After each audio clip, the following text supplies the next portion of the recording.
بسم الله الرحمن الرحيم. اعوذ باللہ من الشیطان الرجیم. بسم اللہ الرحمن الرحیم.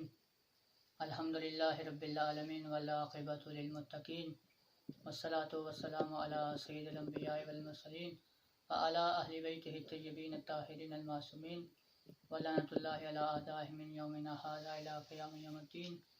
اما بعد. بسم اللہ الرحمن الرحیم. مومنین کرام، آج جو رات آ رہی ہے، آنے والی رات، یہ 27 رجب المرجب کی رات ہے اور یہ انتہائی بابرکت رات ہے.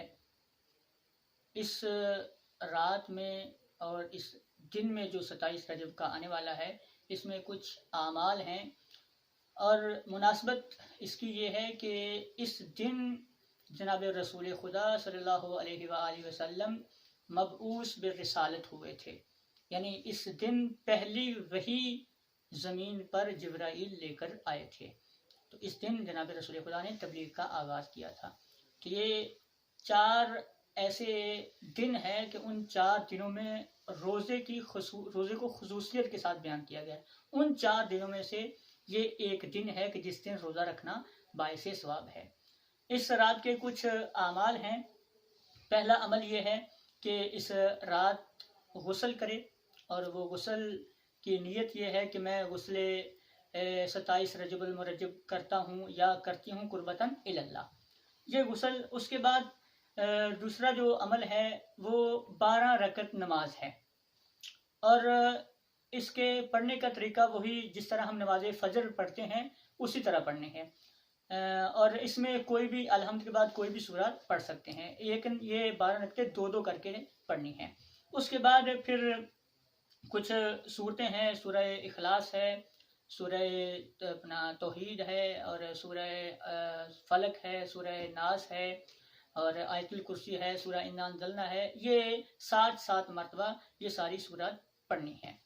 اس کے بعد جو اس رات کا عمل ہے، سب سے بہترین جو عمل ہے، جو سب سے افضل عمل ہے، وہ ہے زیارت امیر المومنین علی بن ابی طالب علیہ السلام.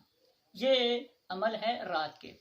اس کے بعد پھر جو دن ہے 27 رجب المرجب کا، اس دن پہلا عمل وہی غسل ہے. جس طرح پہلے بتا چکا ہوں کہ غسل کا طریقہ جیسے ہم غسل جنابت کرتے ہیں ویسے ہی ہے.